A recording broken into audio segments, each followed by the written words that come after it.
When Jane was prescribed opioid pain medication for a back injury several years ago, she never thought it would put her on the edge of a very slippery slope.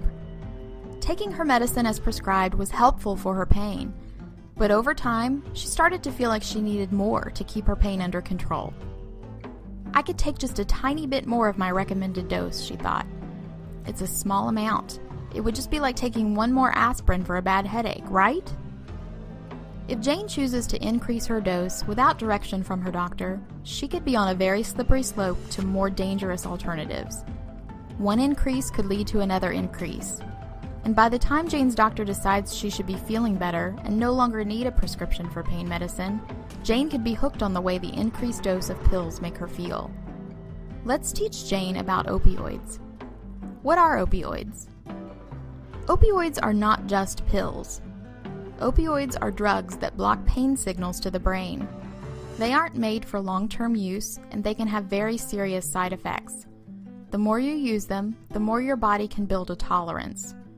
Commonly prescribed opioids include hydrocodone, oxycodone, codeine, morphine, and fentanyl.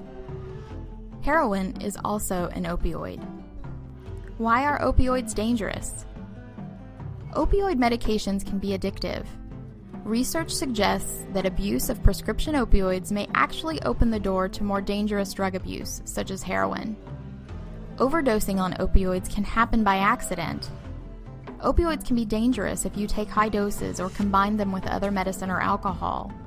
Avoid mixing opioids with sedatives or tranquilizers, like Xanax or Valium, muscle relaxants, like Soma or Flexeril, sleeping pills or hypnotics, like Ambien or Lunesta, and other prescription opioid pain relievers. If you're prescribed an opioid, you should be given the lowest possible dose for the shortest possible amount of time. Opioids can cause serious side effects. These can include constipation, nausea, vomiting, dry mouth, sleepiness, dizziness, confusion, and increased sensitivity to pain. Follow up regularly with your doctor to monitor how the medicine is working, any potential side effects you might feel, or signs of an opioid use disorder, like addiction. Are there alternatives to using opioids?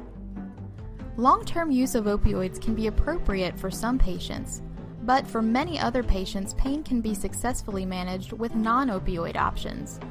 These options could include exercise and strength training with your doctor's guidance, rehabilitation, relaxation, and physical therapy, non-prescription pain relievers such as Tylenol, Advil, or Aleve, massage, chiropractic care, or acupuncture from a licensed practitioner, or other prescription medicines or treatments such as steroid injections.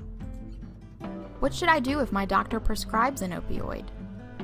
If you are prescribed a prescription pain pill, ask your doctor these questions. What's my risk of becoming addicted to this medicine? Does this prescription interfere with any other medicine I'm currently taking? Am I taking the lowest dose possible for the shortest amount of time? If I take this medicine, what should I do when I'm ready to stop? Are there other non-opioid medications I could take instead? Are there other treatments I could try instead of medication?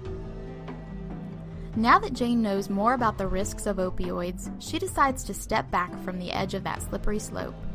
She talks to her doctor about her medicine, and together they come up with a solution to address her pain without prescription pain medicine.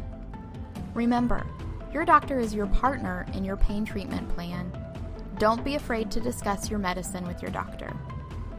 To learn more about prescription opioids and how you can manage your pain, visit www.qualityinsights-qin.org.